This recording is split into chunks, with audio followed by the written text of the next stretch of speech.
E aí galera, Samuel, professor de História, falar um pouquinho hoje sobre a Primeira Guerra Mundial, sobre o conflito em si, né? Essa é a nossa terceira aula dentro da nossa série sobre a Primeira Guerra Mundial. Já falamos sobre os antecedentes no longo prazo, os antecedentes no curto prazo, o que ocorre alguns anos antes de 1914, porque o que ocorreu em 1914 já era previsível há um bom tempo no contexto internacional, e agora nós vamos falar sobre o conflito em si. Pois bem, falamos sobre todos esses antecedentes de longo prazo, a unificação alemã e como ela contribuiu para desestruturar o sistema europeu, né, de relações internacionais, o nacionalismo, o imperialismo, o sistema de alianças, falamos sobre tudo isso aqui, né? O estopim sendo a questão balcânica, né, a questão balcânica promovida pela desintegração do Império Turco-Otomano, né, desintegração paulatina, progressiva do Império Turco-Otomano, e desemboca no assassinato do arquiduque Francisco Ferdinando, herdeiro do trono austro-húngaro, que vai servir, né, como estopim para o conflito. Né? O assassinato do arquiduque Francisco Ferdinando em 28 de junho de 1914 pelo integrante Gavrilo Princip, integrante da organização terrorista Mão Negra. Pois bem, comentamos sobre o sistema de alianças. Né? Inicialmente havia a Tríplice Entente, formada por Rússia e França, e a partir de 1904, 1907, integra também o Reino Unido. E havia a Tríplice Aliança entre Alemanha, Áustria-Hungria e Itália. Né? Mas quando a guerra começa, a Itália não entra do lado da Tríplice Aliança, ela entra do lado da Tríplice Entente. Né? Muitas pessoas comentam isso aqui como se fosse uma traição da Itália, mas na verdade nós vimos que havia um acordo, né, o acordo da Tríplice Entente, ele previa que a Itália não entraria em uma guerra ao lado de Alemanha e Áustria-Hungria se do outro lado estivesse a Grã-Bretanha. Por quê? Porque a Itália não queria ficar presa no Mediterrâneo e a Grã-Bretanha controlava o Estreito de Gibraltar e o Canal de Suez, né, as portas do Mediterrâneo. Então a Itália entra na guerra ao lado da França, Rússia e Inglaterra, e as potências centrais serão, né, do outro lado do conflito, Alemanha, principalmente, Áustria-Hungria, Império Turco-Otomano e Bulgária.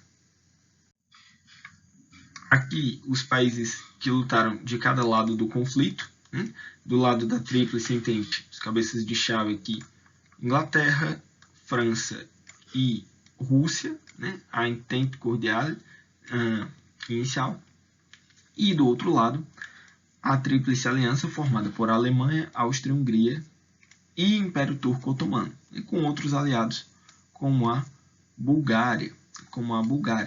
Lembrando que a Itália estava inicialmente aqui e veio para cá.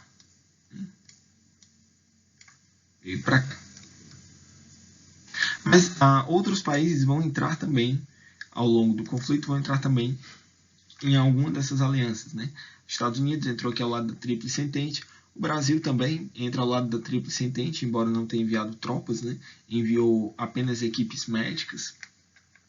Portugal também entrou ao lado da Tríplice Entente, a República Portuguesa, recém-proclamada, precisava de apoio, e Portugal tem uma aliança histórica, né, de longuíssima data com a Inglaterra. Bem, vamos aos aspectos gerais do conflito.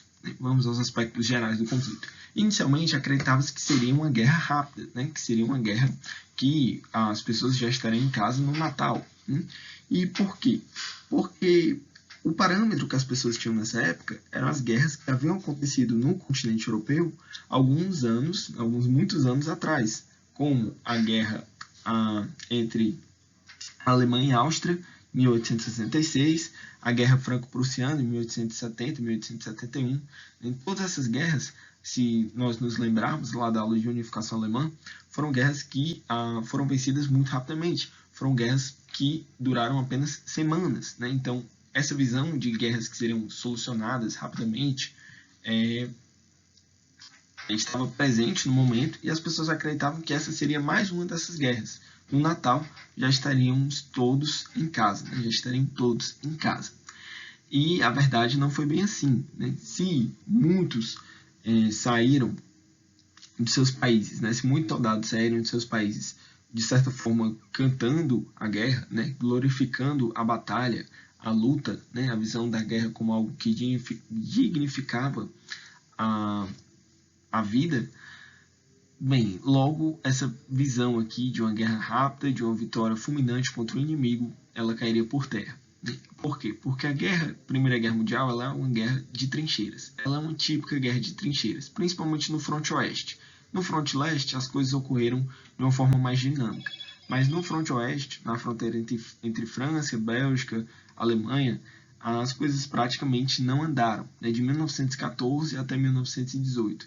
Foi muito difícil o avanço de qualquer das partes nessa região.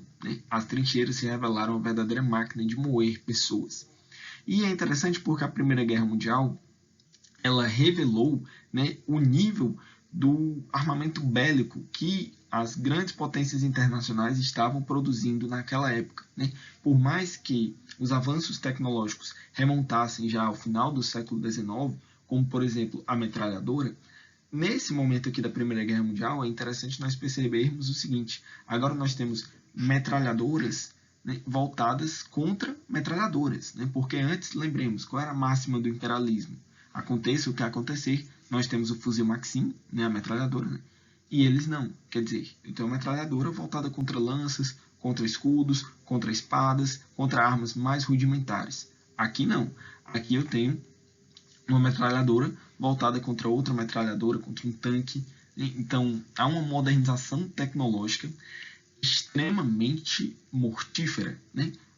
Aviões, bombas, gás mostarda, metralhadoras, tanques e todas essas armas, o impacto que elas tinham ainda não havia sido testado, ou pelo menos não havia sido testado na escala em que nós vamos ter na Primeira Guerra Mundial. Por exemplo, a metralhadora já havia sido utilizada na expansão imperial, a aviação já havia sido utilizada na Guerra Ítalo-Turca, mas agora nós temos uma utilização dessas armas em grande escala, em grande porte.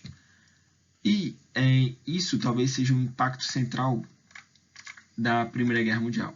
Ela é uma guerra total. Ela é uma guerra total. O que é isso? Se antes a guerra acontecia em um local remoto, distante, numa fronteira, longe das cidades, agora a guerra envolve toda a sociedade. A guerra demanda toda a produção industrial, toda a economia, não apenas as forças armadas. Toda a vida do país, toda a sua capacidade de produção de bens, todas as suas atividades econômicas, toda a sua produção alimentícia, ela deve estar voltada para o conflito. E não apenas isso, todas as regiões do país podem ser afetadas pelo conflito de maneira direta. Se antes, como eu disse, o conflito acontecia em uma fronteira distante, numa região ali, sei lá, longe dos grandes centros urbanos, agora não. Agora os grandes centros urbanos podem ser bombardeados pela aviação. Agora a produção de material ela tem que ser voltada para abastecer quem está no front, quem está nas trincheiras. O Estado passa a ter que intervir bastante na economia, na questão de planejamento, de distribuição melhor dos bens, para poder atender às demandas do front. Então, é isso que os historiadores vão chamar de guerra total. É uma guerra que demanda todas as energias de um país. Guerra que demanda todas as energias de uma sociedade. Pois bem, a Primeira Guerra Mundial ela vai durar 4 anos. Ela vai de 1914 a 1918. Ela vai de julho a agosto de 1914, as primeiras movimentações ocorrem no final de julho de 1914, até novembro, 11 de novembro de 1918, quando é assinado o Armistício de Compiègne. Mas nós podemos dividir aqui em 2 momentos. Um primeiro que vai de 1914 até 1916 e outro que vai de 17 a 18. Aqui é onde o imbróglio vai ser maior aqui. E aqui nós já temos uma etapa de total desgaste dos países europeus, França, Alemanha, Rússia, e a entrada de um novo elemento que vai ser fundamental para a resolução do conflito, que é os Estados Unidos da América.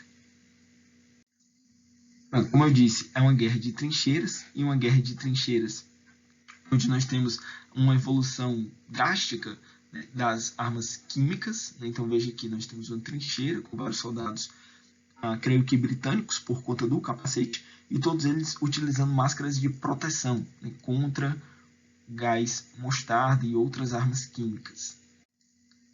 O uso da metralhadora, né? Veja que agora nós temos um fuzil Maxim contra outro fuzil Maxim. Os tanques, né? É interessante pensar que o nome tanque ele deriva do fato de que, para esconder esse projeto de eventuais espiões, o governo britânico ele chamou, né, o projeto que elaborava os tanques, ele tentou disfarçar como se fosse um projeto para elaborar tanques de água, né, tanques de armazenamento de combustíveis, armazenamento de outros líquidos, mas na verdade era um projeto de uma arma de guerra, né, que aí ficou o nome, né, tanque.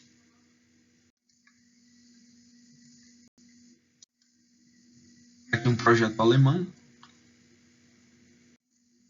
E bem, é uma guerra que não está apenas na terra, como eram os conflitos até então. É uma guerra que está na terra, no mar, nos ares e embaixo do mar, né?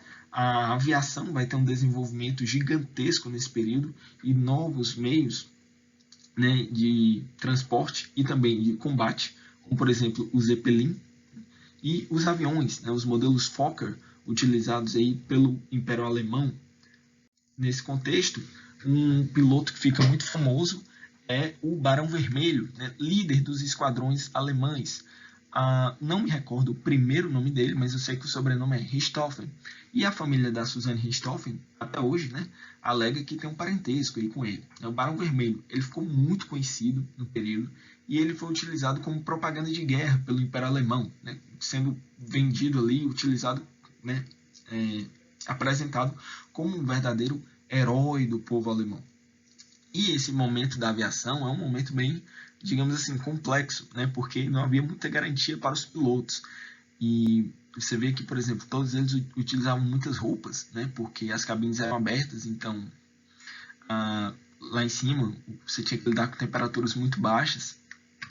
As brigas de aviões eram chamadas de dogfight, né? Briga de cachorro, porque basicamente era um avião correndo atrás da cauda do outro, né? Para tentar derrubá-lo. Aqui os U-Boat, né, muito utilizados pela marinha alemã, né, durante um período que antecede a Primeira Guerra. A Alemanha tentou equiparar a sua marinha à marinha britânica, né, a política dos dois terços. A marinha alemã deveria alcançar pelo menos 2/3 do contingente da marinha britânica.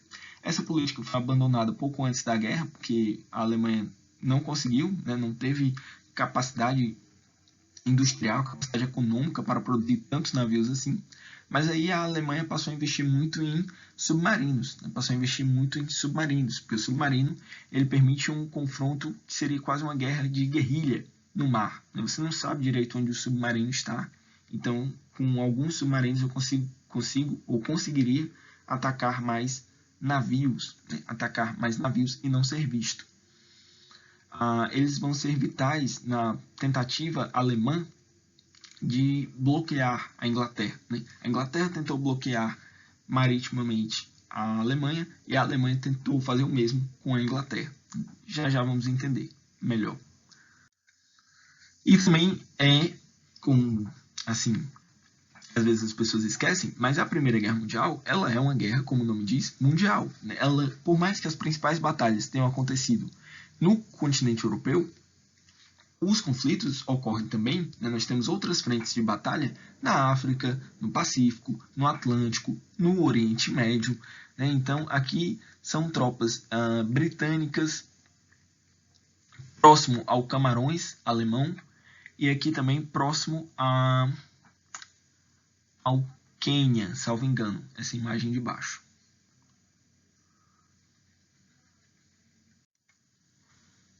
Então, é um conflito que está ocorrendo em várias partes do mundo, né? E também o impacto dos espiões nesse conflito. Mata Hari, Lawrence das Arábias, né? Personagens que ganharam aí o universo até dos cinemas e que foram essenciais para o desenrolar dos conflitos. Outro fator que eu queria destacar é porque a Primeira Guerra Mundial ela representa também uma mudança radical nos trajes militares, né? Porque veja só, olha aqui, tem diversos exemplos, né? Por exemplo, veja só essa tropa de turcos, os turcos utilizando turbante, né? Turbante. Os franceses, isso aqui era um traje típico de um soldado francês. Quando a guerra começou, veja só, um vestimento, uma casaca azul com calças vermelhas, né? E aqui um capacete alemão, que possui esse chifre aqui, né? Não sei como denominar esse aparato aqui, mas era um típico capacete prussiano e foi mantido pelo exército alemão até o início da Primeira Guerra. Veja só, por que é que todos esses trajes têm que mudar? Porque eles pegam muito fácil a posição do soldado no campo de combate, né? No campo de batalha. O turbante você consegue ver de longe aqui, até acredito que ele fosse bem menos aerodinâmico, né? Da mesma forma, a vestimenta do soldado francês, né? Num terreno, numa paisagem onde você só vê lama, mato, você identifica de longe uma calça vermelha, uma camisa azul dessa aqui, né? E da mesma forma o capacete alemão, esse chifre aqui entregava a posição dos soldados alemães na trincheira, né? Na trincheira. Os soldados do outro lado da trincheira conseguiam identificar os soldados alemães andando na trincheira por conta desse chifre aí. Então, logo, né, vários desses trajes têm que ser alterados. E isso também explica os altos índices, né, de mortes que ocorreram nesse conflito, né? Lembremos, a Primeira Guerra Mundial ela causou um número de mortes nunca antes visto. Nós tivemos cerca de 9 a 20 milhões de mortos, né? 9 a 20 milhões de mortos entre militares e civis em decorrência desse conflito, em grande parte por conta disso aqui, né? No início da batalha, os números eram altíssimos. Tivemos batalhas como a Batalha de Verdun, do Somme, que chegaram a ter 1 milhão de baixas. Veja só, 1 milhão de baixas em uma só batalha. É muita gente, é uma verdadeira carnificina. E bem, o ritmo de guerra. Inicialmente, a Alemanha possuía o seu plano Schlieffen, e a França possuía o seu plano 17. Plano 17. Aqui eu coloquei para quem quiser copiar eventualmente, você já tem localizado aí em um slide, mas vou tratar desses pontos ao longo dos outros slides com imagens, talvez torne mais dinâmico. Mas, em linhas gerais, essa primeira fase da guerra, né, essa etapa aqui de 1914 a 1916, bem, é uma etapa de pouquíssimos avanços e muitas mortes. Vamos lá. Inicialmente, o plano Schlieffen alemão consistia em quê? A Alemanha tinha medo, e com razão, de ficar imprensada entre dois frontes, né? Entre França e Rússia. Aqui nós temos um mapa da Europa 1914. Então a Alemanha tinha medo, né? Porque seu principal aliado estava ali do seu lado, de ficar imprensada entre França e Rússia. Então o plano Schlieffen alemão consistia em quê? Como nós vimos na outra aula. Atacar a França dando a volta pela Bélgica. Atacar a França dando a volta pela Bélgica, vindo por aqui. Isso acabou sendo utilizado pela Grã-Bretanha como justificativa para entrar no conflito, né? Porque a Grã-Bretanha ela era protetora da neutralidade da Bélgica há décadas, né? Desde 1830. Porém, esse plano, né, alemão, aliás, só para concluir, né? Então a Alemanha, na visão alemã, ela e o plano Schlieffen, eles iam dar a volta por aqui, atacar Paris, derrubar a França rapidamente e poder direcionar todas as suas forças para o conflito contra a Rússia, né? Que possuía uma capacidade bélica, na visão alemã, bem maior. Afinal, a Rússia tinha um contingente populacional muito mais expressivo do que a França. Contudo, o plano não funciona e os alemães são detidos, né? Os alemães chegam até perto de Paris, mas eles são detidos. Eles são detidos na Batalha do Marne. A Batalha do Marne, em 13 de setembro de 1914. Portanto, um mês e pouco depois do início da guerra. E aí, com a ocorrência da Batalha do Marne, por aqui, começa a corrida pelo mar. E o que é a corrida pelo mar?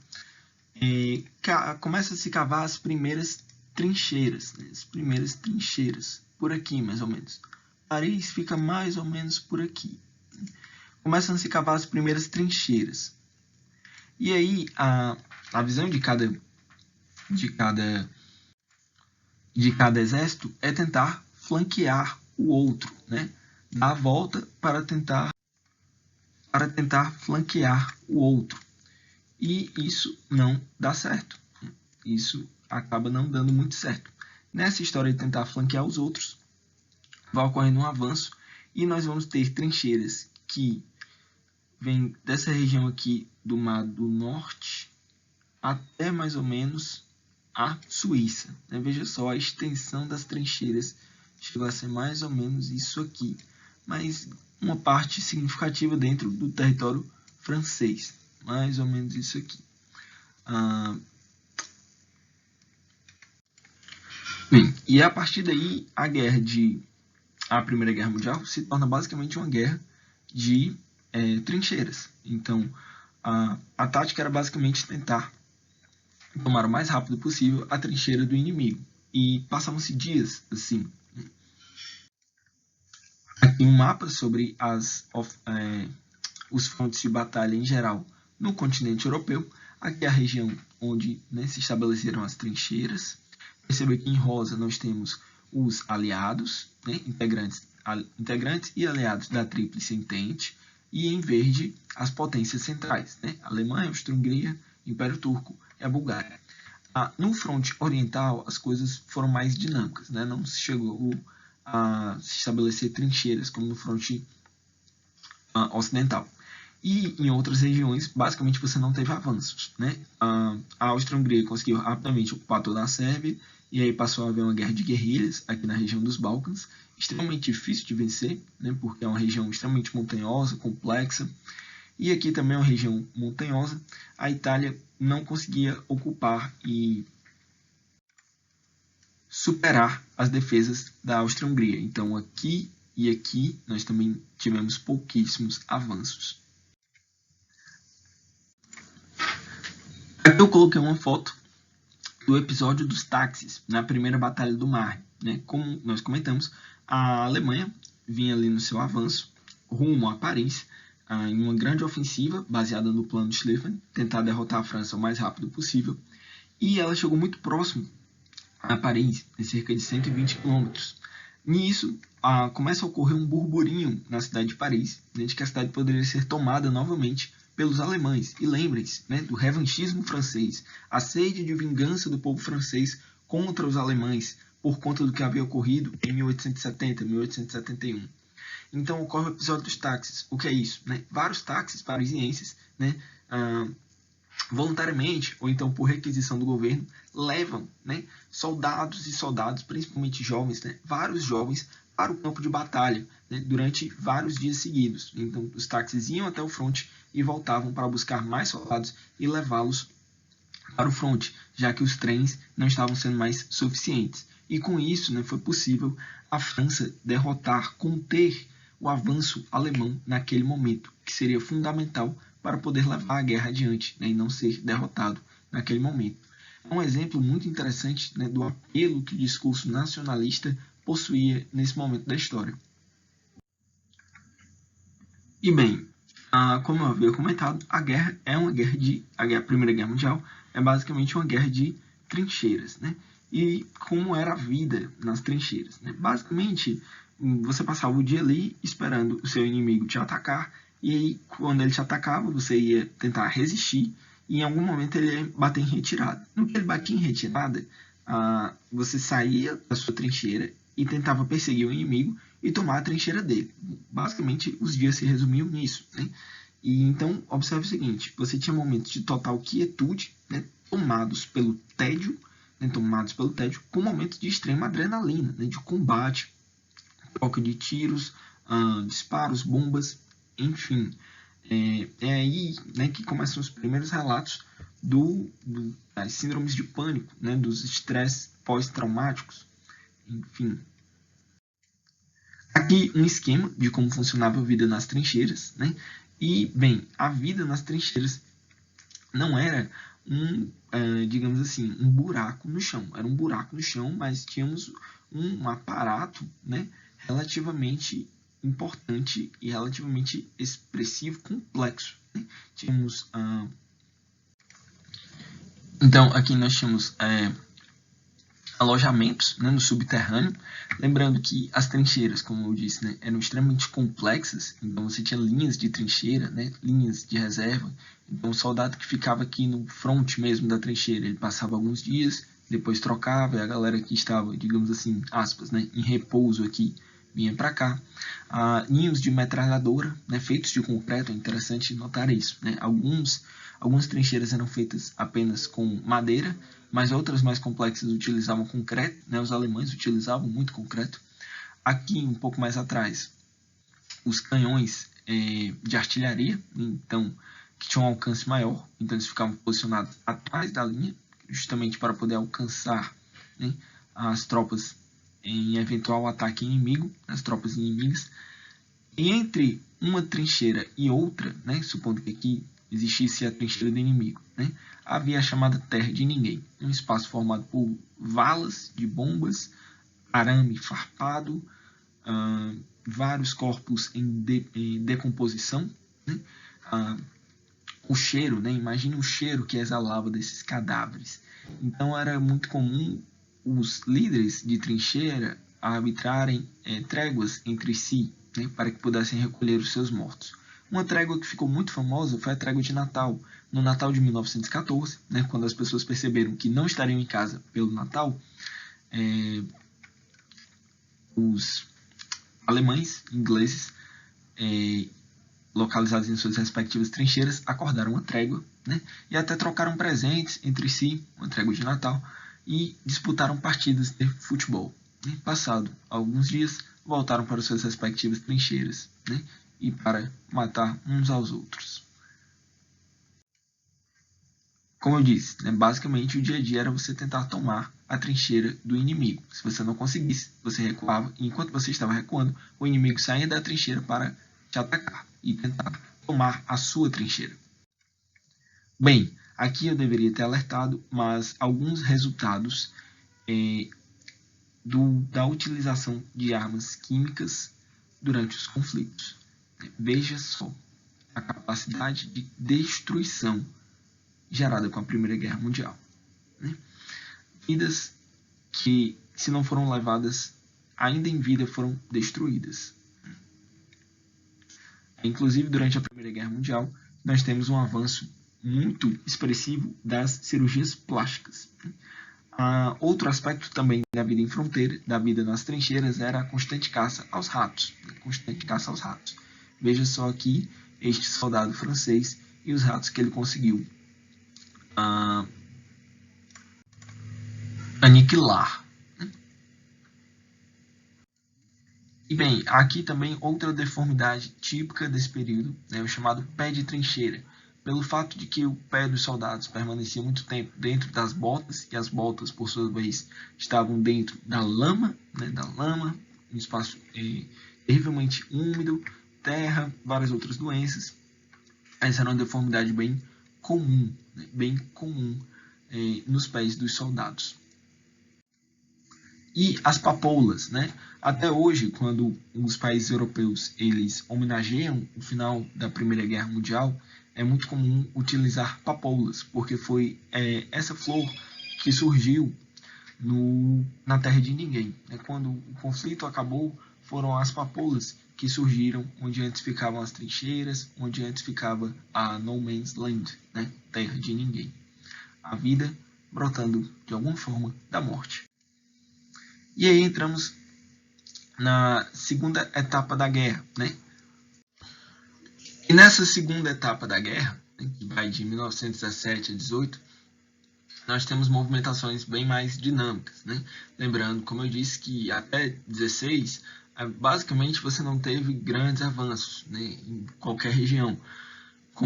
No fronte ocidental, entre França, Bélgica e Alemanha, onde você teve a guerra das trincheiras, uma verdadeira máquina de morrer gente, e com ofensivas cada vez maiores, tentando tomar o espaço do inimigo, né, como as batalhas do Somme, a batalha de Verdun, enfim. Também no norte da Itália, entre Itália e Áustria-Hungria, não houve avanços, e na Sérvia também se desenvolveu um movimento ali de guerrilhas que a Áustria não conseguia controlar. Um aspecto marcante de 1917 é essa, entre aspas, substituição da Rússia pelos Estados Unidos. Mas vamos lá entender, né? Os Estados Unidos eles vão entrar no conflito em abril de 1917. E é interessante lembrarmos que os Estados Unidos, desde a sua independência, eles haviam adotado uma política de neutralidade, distanciamento dos conflitos europeus, né? Lembramos do isolacionismo de Washington, da doutrina Monroe, entre outros. Então, os Estados Unidos, quando a guerra começou, não tinha tanto interesse assim no conflito. Não queria se envolver. Porém, à medida que o conflito avança, é importante percebermos que os Estados Unidos tinham muitas dívidas, principalmente com a Inglaterra. Era um país devedor da Inglaterra. E a Inglaterra, em guerra, precisava suprir ali as suas necessidades. E passou a contrair cada vez mais empréstimos dos Estados Unidos. Então, progressivamente, os Estados Unidos deixam de ser um devedor e passa a ser um credor, né, tanto da França como da Inglaterra, mas da Inglaterra principalmente. A partir de 1917, os Estados Unidos começam a ter uma preocupação de que, se ele não ajudar a Inglaterra, é possível que isso venha a prejudicá-lo, se a Alemanha vencer o conflito, e que ele perca um aliado vital no continente, além de não ter a previsão de satisfação do seu crédito, né?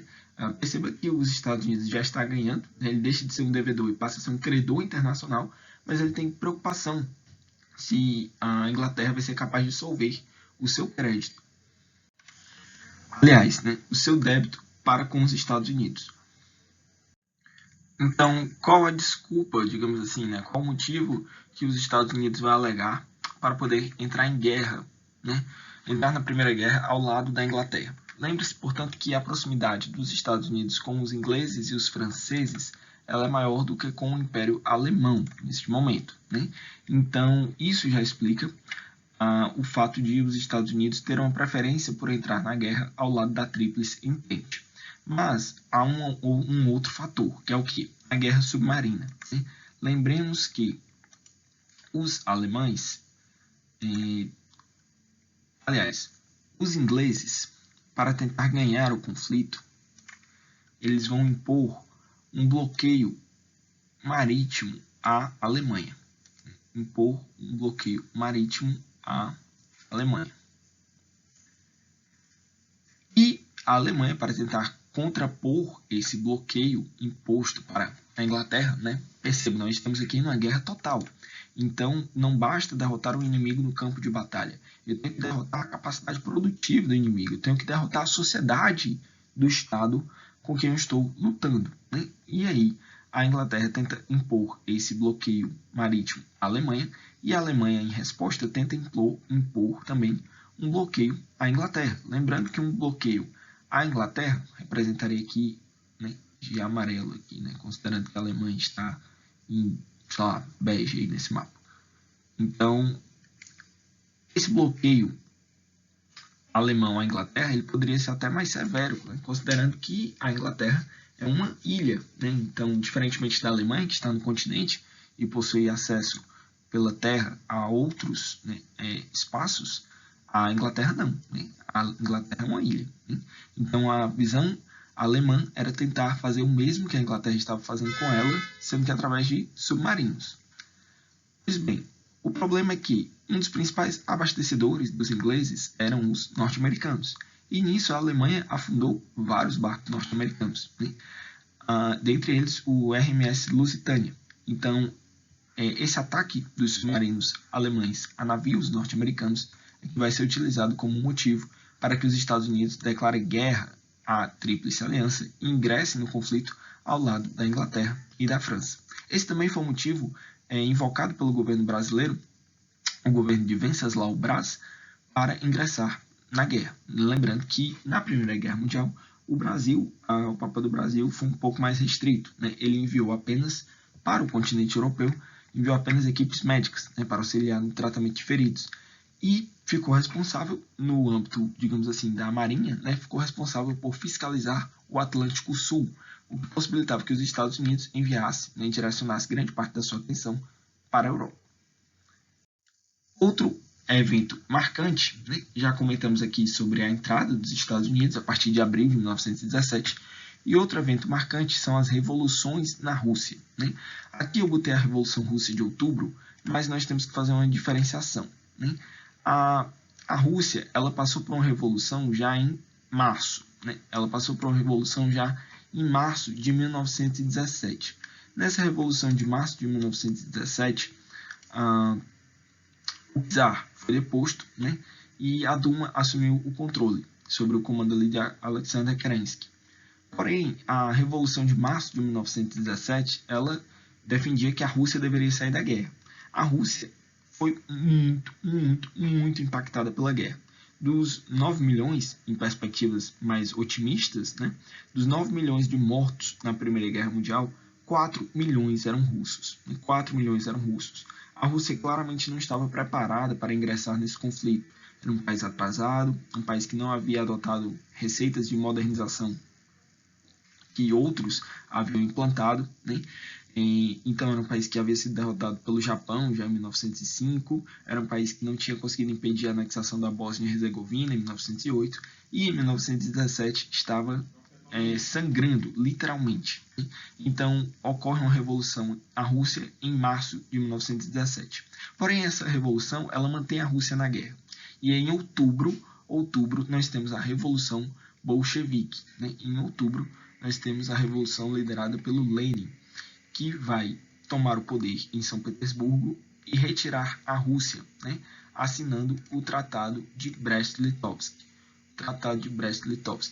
Cuidado para não confundir esse tratado com o Tratado Molotov-Ribbentrop, que foi assinado entre a Alemanha hitlerista e a União Soviética stalinista em 1936 ou 39, salvo engano. Este tratado aqui é o Tratado de Brest-Litovsk, né, que é o responsável por retirar a Rússia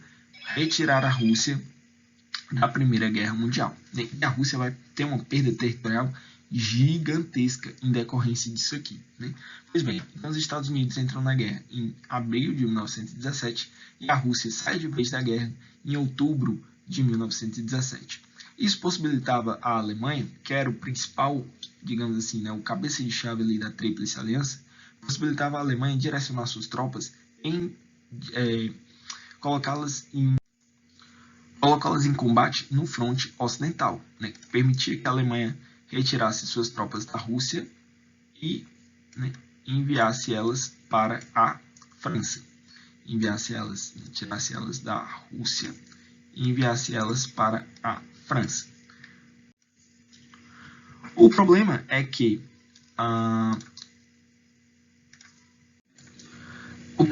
as tropas alemãs estavam muito cansadas, né? Famintas, acabadas, e os aliados alemães eram muito fracos, estavam ocupados ali com combates na Sérvia, no norte da Itália. Então a Alemanha estava lutando sozinha contra franceses, ingleses e norte-americanos. E lembrando que os Estados Unidos ele entra na guerra com uma população gigantesca, se comparada com os países europeus, e com um parque industrial que não foi afetado pelos conflitos, né? Os Estados Unidos, né, não teve sua indústria, suas cidades bombardeadas por caças alemães, né, por zeppelins alemães, enquanto Inglaterra e França tiveram, né? Então a situação na Alemanha vai se tornando cada vez mais insustentável. A Alemanha passa a ser governada por uma ditadura militar, né, comandada ali por Hindenburg e Erich von Ludendorff, dois comandantes comandantes do Alto Almirantado Alemão, né? O Kaiser ele tem praticamente os seus poderes totalmente diminuídos, o Kaiser Guilherme II, e em novembro de 1918 a situação se torna tão insustentável para a Alemanha que é assinado o armistício de Compiègne, né?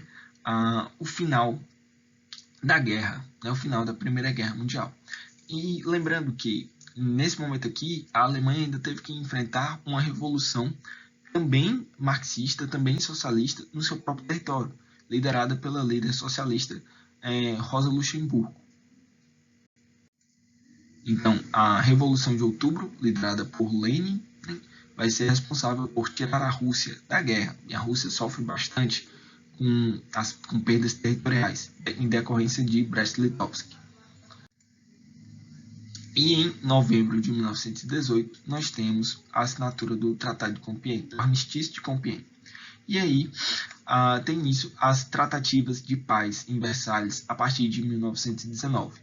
Vamos ver o que ocorreu, qual era o interesse inicial dos Estados Unidos, o interesse do presidente norte-americano Woodrow Wilson, dos alemães, e o que Clemenceau e Lloyd George, representantes da França e da Inglaterra, respectivamente, conseguiram fazer, né, nas tratativas de Versalhes. Por último, queria comentar sobre as propagandas, né? Voltar a falar um pouco das propagandas, né? Veja o apelo que a indústria de publicidade teve nesse momento, né? Então vejam os cartazes, né? O tio Sam representando os Estados Unidos. Eu quero você para o exército norte-americano, né? Na estação de recrutamento mais próxima. Aqui o cartaz aqui da Grã-Bretanha, né? Os bretões querem você, né? Se junte ao exército do seu país. Deus salve o rei. Né? Aqui, 4 razões para comprar Victory Bonds, né? Títulos da vitória. O que eram esses Victory Bonds, né? Para poder conseguir dinheiro para financiar a guerra, os governos passaram a vender títulos da dívida pública, né? Ou seja, você vendia um título que você poderia resgatar em até 10 anos, pago com juros. Né? Então você comprava um título, vamos supor, por 100 libras, e daqui a 10 anos o governo ia te pagar 200. Né? Você me emprestou dinheiro naquela época, estou te devolvendo aqui com juros. Então seria uma espécie de investimento, digamos assim, né? Para poder financiar a guerra.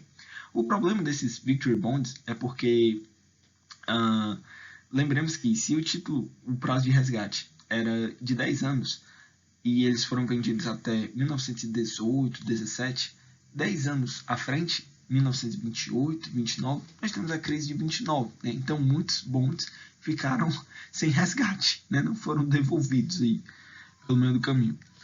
E aqui as 4 razões, né? O representante da Alemanha, representante da Áustria-Hungria, da Bulgária e do Império Turco Otomano. E aqui essa outra, nossa, essa aqui é muito cruel.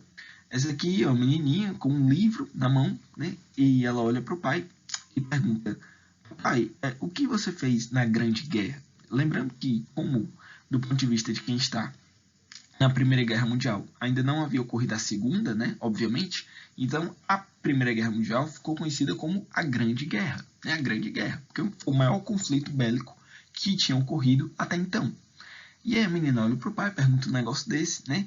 E aí, veja só o apelo dessa propaganda, né? Você ia abrir mão de dizer para sua filha que você tinha lutado nesse conflito, né? Perceba o menino brincando com soldados e tanques aqui no chão, né?